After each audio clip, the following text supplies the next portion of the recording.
एना भी उसके पीछे जाती है और वो दिखती है कि वहाँ पर एक गाड़ी है। उस गाड़ी के पास एक आदमी होता है जिसने सूट पहना होता है और वो अपने यंत्रों से यहाँ का वातावरण चेक कर रहा होता है और अगले पल वो अपने सूट को निकाल देता है क्योंकि यहाँ पर रेडिएशन नहीं होता। ये जानकर वो बहुत खुश होता है और इसके बाद वो एक झरने के नीचे नहाने चला जाता है। एना भी वहाँ पर आ जाती है और उसे कहती है कि तुम यहाँ से बाहर निकल जाओ। एना के पास गन होती है, इसीलिए वो आदमी जिसका नाम जॉन है वो डर जाता है और वो अपनी पिस्टल निकाल लेता है। एना उसे कहती है कि जिस पानी में तुम नहा रहे हो ये शहर से आ रहा है और ये भी रेडियो एक्टिव है, यानी कि इसमें भी रेडिएशन है। जॉन जल्दी से बाहर निकल जाता है और अपनी गाड़ी की तरफ भागता है जहाँ पर उसके पास दवा है, लेकिन वो इतना घबरा गया होता है कि वो अपने आप को इंजेक्शन लगा ही नहीं पा रहा होता। इसीलिए एना उसकी मदद करती है और उसे इंजेक्शन लगाती है। इसके बाद वो उसे अपने घर ले जाती है जहाँ पर वो उसकी बॉडी को वॉश करती है ताकि अगर उसकी बॉडी में कोई भी रेडिएशन हो तो वो पूरी तरह से निकल जाए। लेकिन अब उसकी तबीयत बहुत ज्यादा खराब हो चुकी है, उसकी बॉडी में रेडिएशन फैलना शुरू हो गया होता है। एना उसकी बहुत देखभाल करती है, उसके लिए प्रेयर भी करती है और धीरे धीरे जॉन पूरी तरह से ठीक हो जाता है। एक दिन एना उसे अपनी फैमिली फोटो एल्बम दिखाती है और बताती है कि उसके पिता भी रेडिएशन की वजह से मारे गए और उसका जो भाई था एक दिन वो सामान लेने के लिए शहर गया था। इसके बाद वो कभी लौट कर नहीं आया। मुझे नहीं पता कि वो जिंदा है भी या नहीं। सुनकर जॉन को भी एना के लिए बहुत बुरा लगता है, साथ ही जॉन ने भी अपने लोगों को खोया है। अब अगले दिन एना जब खेती कर रही होती है तभी जॉन उसके पास आता है और उसे कहता है कि तुम्हारे पास ट्रैक्टर है, तुम उसका इस्तेमाल भी कर सकती हो। एना बताती है कि उसमें फ्यूल नहीं है। जॉन कहता है कि पास ही में एक गैस स्टेशन है, तुम्हें वहां से फ्यूल ले आना चाहिए। एना कहती है कि वहां पर कोई भी ऐसा इंसान नहीं है जो मुझे फ्यूल दे। जॉन कहता है तो तुम खुद ही जाकर ले लो। दरअसल एना के दिमाग में ये बात आई नहीं होती और अब वो खुद जाकर वहां से फ्यूल ले आती है, जिसके लिए रात को खाते वक्त वो जॉन को थैंक्स भी कहती है। जॉन कहता है कि मैं पहले एक बंकर में रहा करता था, मैं पूरी तरह से अकेला था, मेरे दिमाग में भी कोई भी आइडियाज नहीं आते थे और एक दिन मैंने तय किया कि मैं इस बंकर के अंदर अब नहीं रहूंगा। मैंने अपने लिए खास गाड़ी बनाई, एक सूट बनाया और बाहर निकलकर मैंने ऐसी जगह को सर्च करना शुरू कर दिया जहाँ पर रेडिएशन ना हो और मैं यहाँ पहुँच गया। दरअसल मैं एक इंजीनियर था। अब इन दोनों की धीरे धीरे दोस्ती होना शुरू हो जाती है। एना का जनरेटर भी यहाँ पर खराब हो गया होता है और क्योंकि जॉन एक इंजीनियर था इसीलिए वो जनरेटर को ठीक करने की कोशिश करता है, लेकिन वो उसे ठीक नहीं कर पाता। इसके बाद ये दोनों के दोनों वाटरफॉल की तरफ जाते हैं जहाँ पर जॉन बताता है कि हमें एक बहुत बड़ा व्हील बनाना पड़ेगा, इसके लिए हमें लकड़ी की जरूरत होगी और जब उस व्हील को हम इस वाटरफॉल के नीचे रखेंगे तो घूमेगा जिससे इलेक्ट्रिसिटी पैदा हो जाएगी। एना को जॉन का आइडिया बहुत अच्छा लगता है, लेकिन अब इन्हें व्हील बनाने के लिए बहुत ज्यादा लकड़ियों की जरूरत है। यहाँ पर एक चर्च भी होता है जो पूरी तरह से लकड़ी का बना होता है। जॉन कहता है कि इसे तोड़कर हमें पर्याप्त लकड़ियां मिल जाएगी, लेकिन एना साफ साफ मना कर देती है क्योंकि उसके पिता इसी चर्च में प्रीचर थे, साथ ही उसका क्रिश्चियनिटी में बहुत ज्यादा फेथ होता है। एना जब पूरी तरह से अकेली थी तो ये चर्च ही उसका सहारा था। जॉन उसे समझाने की कोशिश करता है लेकिन एना नहीं मानती, इसीलिए जॉन लकड़ी के व्हील बनाने वाले आइडिया को पूरी तरह से ड्रॉप कर देता है। वो कहता है कि ठीक है, मैं उसी जनरेटर को ठीक करने की कोशिश करूंगा। अब जॉन एक सुपरमार्केट जाता है जहाँ पर उसे शराब की कुछ बॉटल्स मिलती हैं और रात को एना और जॉन जब दोनों शराब पीते हैं तो एना बहुत ज्यादा ड्रंक हो जाती है और नशे में वो जॉन से कहती है कि मैं तुमसे शादी करना चाहती हूँ। जॉन कहता है कि ये वक्त शादी का नहीं है, हमारे पास बहुत सारे काम है, बहुत सारी जिम्मेदारियां हैं, हमें पहले उन सब को पूरा करना होगा। अगर हम एक दूसरे के करीब आ गए तो हम पूरी तरह से बदल जाएंगे और अपने काम को, अपने सर्वाइवल को पूरा नहीं कर पाएंगे। एना भी उसकी बात मान जाती है।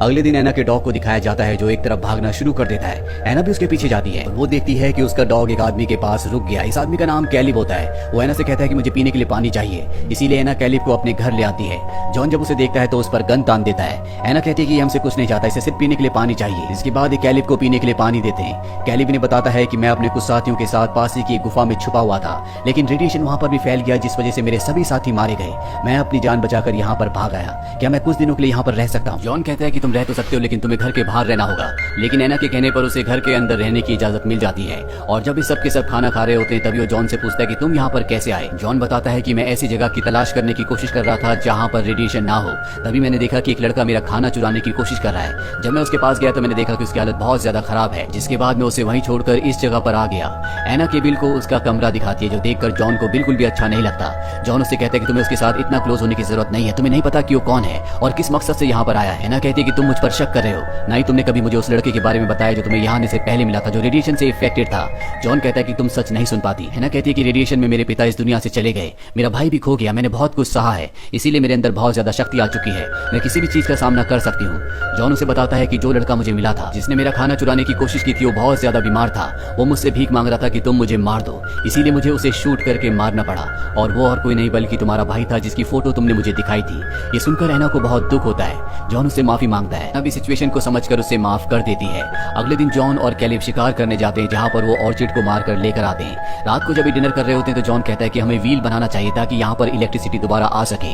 एना कहती है तुम्हें जो करना है तुम कर सकते हो, लेकिन कैलिब इस फेवर में नहीं होता कि चर्च को तोड़ा जाए। वो कहता है कि हमारे पास प्रार्थना करने की सिर्फ एक ही जगह है, हमें लकड़ियां इकट्ठा करने के लिए कोई दूसरा रास्ता निकालना चाहिए, लेकिन इनके पास कोई भी दूसरा रास्ता नहीं होता, इसीलिए अगले दिन ये चर्च को तोड़ना शुरू कर देते हैं।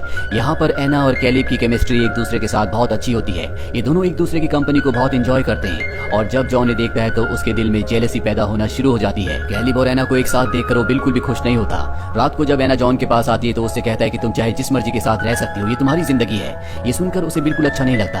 वो उसे कहती है कि तुम मुझ पर शक कर रहे हो, मेरे और कैलिब के बीच में कुछ भी नहीं है। अगले दिन दिखाया जाता है कि बहुत मेहनत करने के बाद ये आधे व्हील को बना लेते हैं। ये सब के सब बहुत खुश होते हैं, इसीलिए रात को ये वाइन पीते हैं, जिसके बाद एंजॉय करने के लिए लेक पर जाते हैं। लेक के अंदर जाने के बाद ये गेम खेलते हैं। जॉन एक बोतल को पानी के अंदर फेंक देता और कहता है कि जो इसे ढूंढ कर लाएगा वो इस गेम को जीत जाएगा। सबसे पहले जॉन जाता है लेकिन उसे बोतल नहीं मिलती। इसके बाद एना जाती है, बताती है कि मुझे बोतल मिली थी लेकिन वो मेरे हाथ से छूट गई। कैलिब उसकी बात पर विश्वास नहीं करता। वो कहता है कि मैं तुम्हारे साथ जाऊंगा और ये दोनों के दोनों तालाब के अंदर डुबकी लगाते हैं। ये देखकर जॉन को बहुत गुस्सा आता है। अंदर ही अंदर उसके दिल में जेलसी और भी ज्यादा बढ़ जाती है। और जब ये तालाब से बाहर आते हैं तो जॉन एना से कहता है कि मैं भी तुमसे प्यार करता हूँ। उस वक्त मैंने तुम्हारे प्यार को एक्सेप्ट नहीं किया था क्योंकि वो सही वक्त नहीं था, लेकिन अब मुझे एहसास है कि मुझे तुमसे प्यार है। इसके बाद एक घर आ जाते हैं। एना और जॉन एक कमरे में जाते हैं जहाँ एना और जॉन एक दूसरे के फिजिकली क्लोज आना चाहते हैं, लेकिन जॉन ने बहुत ज्यादा ड्रिंक की होती है इसीलिए वो सो जाता है।